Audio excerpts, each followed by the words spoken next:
Awal yang saya mau jelaskan di sini, sebelum saya lanjutkan kisah Petrus dan Yohanes ini, adalah bahwa hidup di setiap kita itu harus dimulai dengan kita harus punya tujuan dalam hidup ini. Setuju nggak saudara? Ya, saudara kalau naik taksi, pasti yang pertama ditanya oleh supir taksi adalah, mau kemana dek? Gitu kan? Ya, mau kemana pak? Apa sih begitu saudara? Saudara saat ditanya sama supir itu, gak mungkin kan saudara bilang, bawalah aku abang kemanapun engkau pergi, karena aku adalah milikmu. Gitu gak saudara? Enggak kali ya, itu kan najis.com kan saudara? Atau yang benar ada ya kayak begitu saudara? Ada sebuah kutipan menarik bagi orang yang gak punya tujuan hidup yang jelas di dunia ini.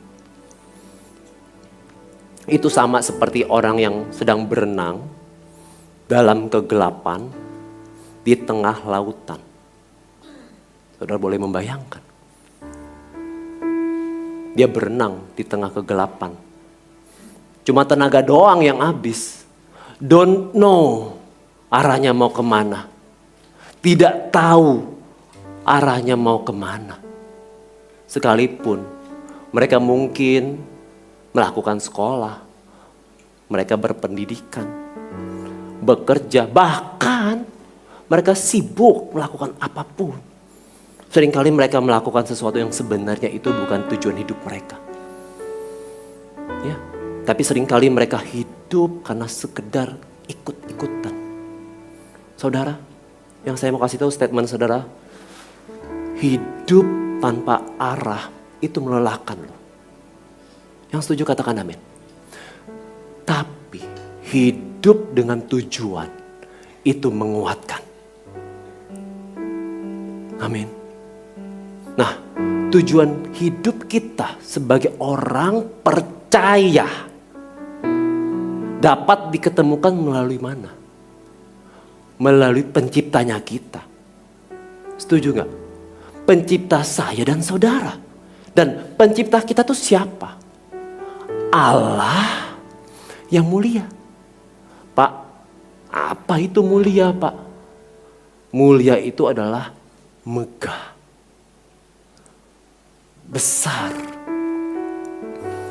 agung, luar biasa. Jadi Allah si pencipta kita yang mulia itu adalah Allah yang besar, agung, megah, dan luar biasa mengagumkan. Amazing. Jadi tujuan hidup orang percaya karena berasal dari Allah yang besar, megah, mengagumkan, amazing itu tentunya jauh lebih besar daripada sekedar tujuan hidup manusia. Tentunya tujuan hidup orang percaya yang berasal dari Allah mulia itu lebih besar daripada sekedar tujuan hidup berkeluarga. Jauh lebih besar dari sekedar mencari uang, beranak cucu dan lain sebagainya. Yang mengerti katakan amin. Itulah kenapa kalau kita menjalankan tujuan hidup yang berasal dari Allah yang mulia, perhatikan, makanya disebut tujuan hidup yang mulia.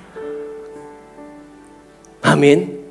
Tujuan hidup yang mulia yang dari Tuhan dapat kita temukan di Kisah Para Rasul pasal yang ke-1 ayat yang ke-8. Yang bunyinya seperti ini. Tetapi kamu akan menerima kuasa bila mana Roh Kudus turun ke atas kamu. Dan kamu akan menjadi saksi-saksiku di Yerusalem, di seluruh Yudea dan Samaria dan sampai ke ujung bumi. Jadi kehadiran Roh Kudus itu bukan semata-mata untuk kepentingan pribadi para murid Yesus saja. Tapi Roh Kudus yang menyertai, yang tinggal dan memenuhi para murid Yesus yang dijanjikan di Kisah Para Rasul pasal 1 ayat ke-8 itu adalah agar semua dapat menjadi saksi Kristus. Katakan saksi Kristus. Itulah tujuan yang mulia. Ya, yang mulia, yang dapat menghasilkan kehidupan yang bermutu. Pertanyaannya adalah, apa itu Pak saksi Kristus? Iya kan?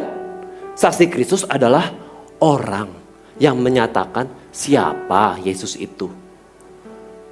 Melalui perkataan, perbuatan, tingkah lakunya, kehidupannya, agar orang lain bisa mengalami kebaikan. Kebaikan apa yang dia alami?